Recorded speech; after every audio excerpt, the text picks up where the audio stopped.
Well mga kapupong, nagsagawa ang puwersa ng Ukraine ng isang malayuang operasyon gamit ang drones na nagdulot ng malaking apoy sa isang oil storage facility sa rehiyon ng Volgograd sa Russia. Kinumpirma ng mga lokal na opisyal ang insidente sa Zhutovskaya Oil Storage at sinabi na maaaring pansamantalang ilipat ang ilang residente sa kalapit na lugar para matiyak ang kaligtasan, lalo na sa pagbusisi ng mga autoridad sa kalagayan ng mga estruktura at posibleng panganib sa paligid. Ayon sa gobernador ng rehiyon, wala namang naitalang taong napahamak sa pangyayari at patuloy ang pagresponde ng mga emergency team upang mapigil ang pagkalat ng apoy. Ang aksyong ito ay sumunod sa mas malawak na serye ng galaw ng Russia patungo sa Ukraine na kinabibilangan ng sunod-sunod na paggamit ng drone at missile. Kabilang dito ang paglunsad ng isang hypersonic missile na may kakayahang magdala ng nuclear payload na ikalawang beses pa lamang na nakita sa buong sagupaan. Ayon sa mga opisyal ng Russia, ang naturang missile ay tumama sa mga pasilidad na may kinalaman sa logistics sa kanlurang bahagi ng Ukraine, malapit sa hangganan ng European Union at mga kaalyadong bansa. Sa panig naman ng Kiev at ng ilang Western sources, sinabi na hindi sapat ang paliwanag sa paggamit ng ganitong uri ng sandata. Sa mas malawak na konteksto, kapwa patuloy na tinututukan ng magkabilang panig ang mahahalagang infrastruktura, lalo na ang may kaugnayan sa enerhiya at transportasyon. Sinabi ng mga autoridad ng Russia na ang kanilang mga aksyon ay tugon sa mga naunang pag-atake sa Ukrainian energy at fuel facilities. May mga ulat din mula sa magkabilang panig na maraming drone ang kanilang naharang sa magdamag na mga insidente kahit pa may ilang pasilidad na nakaranas ng sunod-sunod na apoy. Dahil sa tumitinding tensyon, nagpasya ang United Nations Security Council na magdaos ng isang emergency meeting upang talakayin ang kamakailang paggamit ng advanced missile malapit sa mga lugar na may mataas na populasyon at mahahalagang transport hub. Ang mga kinatawan mula sa United States, United Kingdom at iba pang miyembrong estado ay nagpahayag ng matinding pag-aalala at sinabi na ang ganitong uri ng aksyon ay may dalang malaking panganib sa mga sibilyan. Sa Kiev, sinabi ni Prime Minister Yulia Sviridenko na patuloy ang pagsisikap ng pamahalaan na maibalik ang init at kuryente sa mga apektadong lugar. Ipinaliwanag niya na mas mabilis ang pagbabalik ng serbisyo sa mga distritong hindi gaanong napinsala ang electrical grid. Ngunit mangangailangan ng mas mahabang panahon ang mga lugar na labis ang pinsala dahil sa lawak ng kinakailangang pagkukumpuni. Samantala, iginiit ng mga opisyal ng Russia na nananatiling aktibo ang kanilang air defense at marami umanong drone ang kanilang napabagsak sa iba't ibang oblast.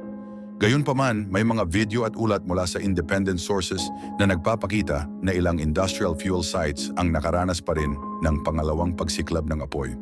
Ayon sa mga analyst, ang pagtutok sa oil depots at refineries ay bahagi ng estratehiya ng Ukraine upang gambalain ang daloy ng kita at supply ng fuel na ginagamit para sa logistics sa malalayong lugar mula sa frontline. Samantala, nagpapatuloy ang mga international na talakayan tungkol sa karagdagang suporta, kabilang ang plano ng United Kingdom na magbigay ng bagong long-range strike capability bilang bahagi ng kanilang aksyon sa patuloy na sagupaan. Well mga kapupong, patuloy na umaani ng pansin ng publiko ang mga kaganapan kaugnay ng usaping legal na kinabibilangan ng kontraktor na sina Diskaya, ilang opisyal ng Department of Public Works and Highways o DPWH at ilang kilalang personalidad sa politika. Sa gitna ng isyong ito ay ang isang multi-million flood control project sa Davao Occidental na naitala umanong natapos na, ngunit kalaunan ay napag-alamang wala palang aktual na istrukturang naitayo.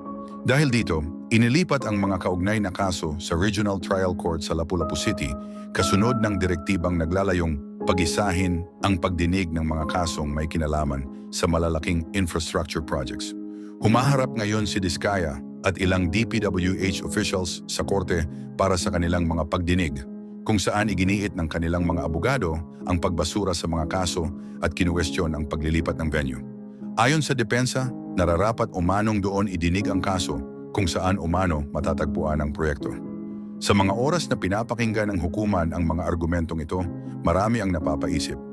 Ano ang mangyayari kung ang mga kontraktor lamang tulad ni Diskaya ang makukulong, samantalang ang mas matataas na personalidad na may kapangyarihan ay hindi man lang napapanagot? Makatarungan ba ang proseso o dito lamang ito nagtatapos sa mga mas madaling ituro? Lalong umigting ang diskusyon matapos magsalita si Pasig City Mayor Vico Soto na nagbabalalaban sa mga kwentong inilalarawan ang mga Diskaya bilang maliliit na tauhan lamang. Sinabi niya na hindi dapat malinlang ang publiko sa mga ganitong naratibo at iginiit na may mas malalim na pananagutan ang dapat tingnan. Mula rito, umusbong ang tanong ng marami. Kung ang mga kontraktor ay hinahabol ng batas, hindi ba't dapat ding siya sa atin ang mga opisyal na nag-apruba at nagbigay daan sa mga proyektong ito? Kasabay nito, nadagdag sa usapin ang pangalan ni Representative Edwin Guardiola, isang mambabatas na may matagal ng ugnayan sa construction industry. Sa utos ng hukuman, ipinatupad ang pag-freeze ng mahigit 1,000 bank accounts na may kaugnayan sa kanya at sa ilang kumpanyang konektado sa kanyang pamilya at negosyo.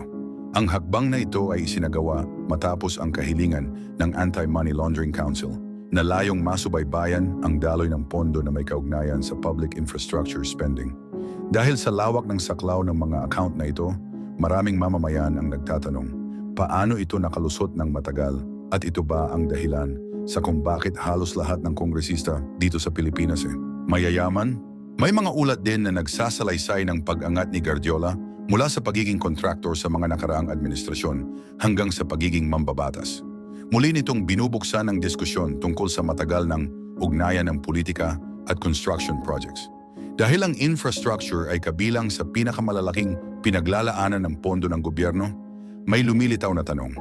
Kung ang mga mambabatas ang may impluensya sa budget at ang mga kontraktor ang nagpapatupad, saan talaga nagsisimula at nagtatapos ang pananagutan?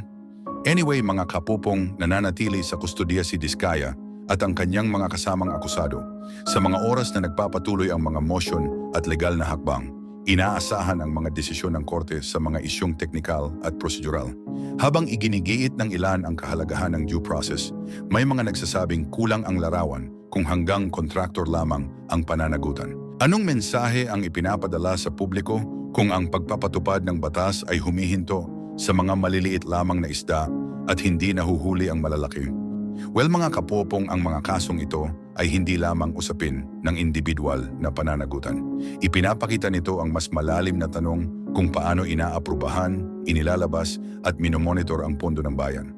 Para sa maraming mamamayan, nananatiling open ang tanong. Mailalantad kaya ang buong hanay ng mga responsable o mauuwi na naman ito sa sagupaan ng mga pangalan habang ang mas malalaking isda ay nananatiling nagpapakasarap sa buhay nila ngayon? Well, ano sa tingin niyo, mga kapupong? Ano ang maaaring mangyari kung patuloy itong ginagawa ng China sa Pilipinas? Paano kung ang pagkuha ng buhangin ngayon ay mauwi sa pagkuha rin ng iba pang likas na yaman sa hinaharap, posibleng pati langis sa ilalim ng dagat? Ito ang mga tanong na unti-unting lumulutang sa isipan ng marami sa mga oras na masusing sinusuri ng mga autoridad ng Pilipinas ang mga aktibidad ng ilang dredging vessel na namataan sa loob ng karagatan ng bansa natin. Pinaigting ng pamahalaan ang pag-inspeksyon sa mga dredging vessel na gumagalaw sa Manila Bay at sa baybayin ng Zambales matapos lumabas ang ulat mula sa isang independent maritime monitoring group. Ayon sa ulat, may mga barko umanong paulit-ulit na nagpapalit ng kanilang pagkakakilanlan sa dagat. Kinumpirma ng Philippine Coast Guard na patuloy ang kanilang pagsusuri upang matiyak na ang lahat ng operasyon ay alinsunod sa umiiral na batas ng Pilipinas. Naging sentro ng usapin ang isang malaking dredging vessel na nakarehistro sa pangalang Kangling.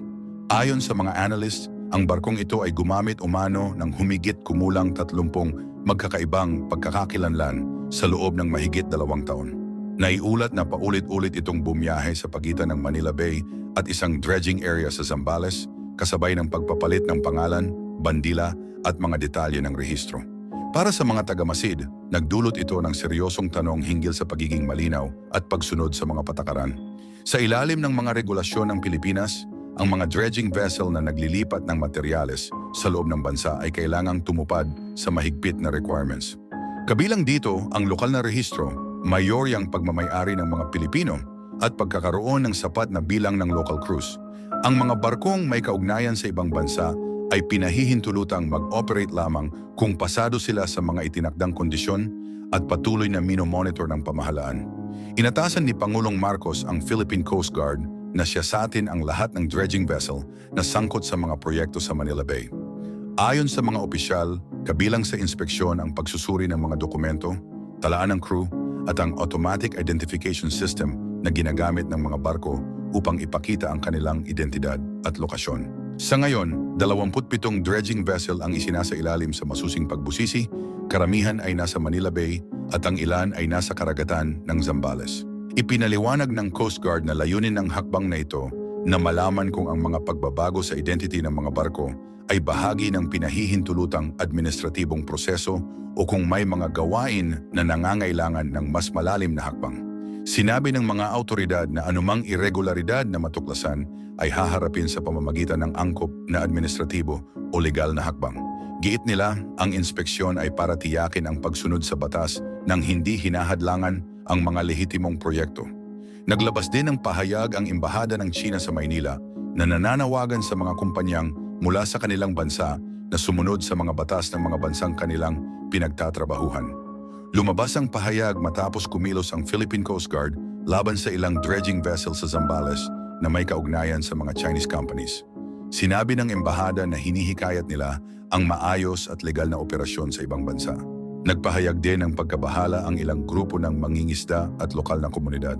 Tinanong nila kung bakit nagpapatuloy ang malawakang dredging sa kabila ng mga ulat ng posibleng irregularidad. May ilan ding nangangamba sa pangmatagalang epekto sa karagatan at nanawagan ng mas malinaw na koordinasyon ng mga ahensya ng gobyerno. Well, mga kapupong, hindi lamang ito usapin ng dokumento o identity ng barko. Isa itong mas malawak na tanong tungkol sa kung paano pinangangalagaan ng Pilipinas ang sarili nating likas na yaman at karapatan sa dagat. Anyway, mga kapupong, sinabi ng pamahalaan na mananatiling mahalaga ang transparency at pananagutan upang maprotektahan ang interes ng bansa sa hinaharap. Nagbigay ng bagong pananaw ang geopolitical analyst na si Richard Heydarian sa patuloy na usaping kinakaharap ni Senator Ronald De La Rosa matapos niyang sabihin na nakita niya mismo ang isang arrest document na inilabas ng International Criminal Court. Ayon kay Heydarian, ilang segundo lamang niya itong nasilayan at hindi niya ito nabasa ng buo. Pero mga kapopong, agad itong nagbunsod ng maraming tanong sa publiko. Kung totoong umiiral ang naturang dokumento, ano ang mangyayari kung ito ay opisyal na matanggap ng kasalukuyang administrasyon ni President Marcos? Makikipagtulungan ba ang pamahalaan tulad ng naging karanasan sa mga usapin na may kinalaman kay dating Pangulong Rodrigo Duterte? O may ibang direksyong tatahakin? Sa mga oras na patuloy na lumalawak ang diskusyon, kapansin-pansin pa rin ang matagal na pagliban ni De La Rosa sa mga regular na sesyon ng Senate. Gayunpaman, iginiit ni Senator Marcos na aktibo pa rin ang senador sa kanyang tungkulin. Sinabi niya na patuloy itong lumalagda sa mga opisyal na dokumento, kabilang ang mga committee report at naghain pa ng ilang panukalang batas at resolusyon noong mga nakaraang buwan. Ayon kay Marcos, hindi nangangahulugan ang kawalan sa session hall na tumigil na sa pagtatrabaho ang isang mambabatas. Mas lalong naging sentro ng usapan ng issue matapos sabihin ni Justice Secretary Remulla na may umano'y inilabas na arrest order ang isang international body kaugnay sa naging papel ni De La Rosa bilang hepe ng Philippine National Police noon. Ang pahayag na ito ay mabilis na kumalat at nagdulot ng pangamba at haka-haka. Ngunit kasabay nito ay lumitaw ang mahalagang tanong. Kung wala namang opisyal na dokumentong natatanggap ang pamahalaan, maaari bang umusad ang anumang hakbang? Nilinaw ng Department of Justice at ng Department of the Interior and Local Government na wala pa silang natatanggap na opisyal na kopya ng naturang dokumento. Dahil dito, sinabi ng mga opisyal na wala pang malinaw na batayan para sa anumang aksyon. Para sa maraming tagamasid, tila mas mabilis ang usap-usapan kaysa sa mismong proseso ng batas. Sa Davao City, naglabas din ng pahayag ang mga lokal na otoridad. Ayon sa Regional Police, walang ibinibigay na utos upang bantayan o i-monitor ang senador. Kinumpirma nilang may tirahan si De La Rosa sa lungsod, ngunit nilinaw na walang isinasagawang pagmamasid o investigasyon laban sa kanya. Dagdag pa nila, handa lamang silang magbigay ng security assistance kung ito ay formal na hihilingin. Muling lumilitaw ang tanong, kung walang lokal at pambansang utos, sino ang may pananagutan sa susunod na hakbang? Ipinaliwanag naman ng ilang legal expert na may kakulangan pa ang batas ng Pilipinas pagdating sa pagpapatupad ng mga kahilingan mula sa international bodies. Ayon sa lawyer na si Israelito Torreon, kung walang malinaw na direksyon mula sa Supreme Court, hindi maaring ipatupad ang ganitong uri ng request. Dahil dito, may mga nananawagan na linawin na ng mga mambabatas ang ganitong mga proseso upang maiwasan ang kalituhan sa hinaharap. Sinabi rin ng pambansang pulisya na wala silang kumpirmadong impormasyon tungkol sa kasalukuyang kinaroroonan ng senador at iginiit na wala pang legal na batayan upang ilagay siya sa kustudiya. Para sa kanila, ang mga pahayag sa publiko ay hindi sapat upang magsilbing opisyal na utos. Sa loob ng Senate, nagpapatuloy ang mga gawain. Napansin ang kawalan ni De La Rosa sa isang conference committee meeting ukol sa pambansang budget kung saan siya ay miyembro. Sa kabila nito, itinuloy pa rin ng mga mambabatas ang talakayan. Sa gitna ng lahat ng ito, may mga senador na nananawagan ng malinaw na direksyon sa halip na patuloy na espekulasyon. Ayon kay Senator Marcos, hindi makatarungan na manatiling nakabitin ang isang isyu ng walang malinaw na aksyon. Sinabi rin niya na patuloy ang kanyang komunikasyon kay Nancy De La Rosa, asawa ng senador. Well mga kapupong, ang pangunahing tanong ay nananatili. Kung sakaling dumating ang opisyal na dokumento, paano tutugon ang kasalukuyang administrasyon at anong halimbawa ang itatakda nito para sa hinaharap? Well, ano sa tingin nyo?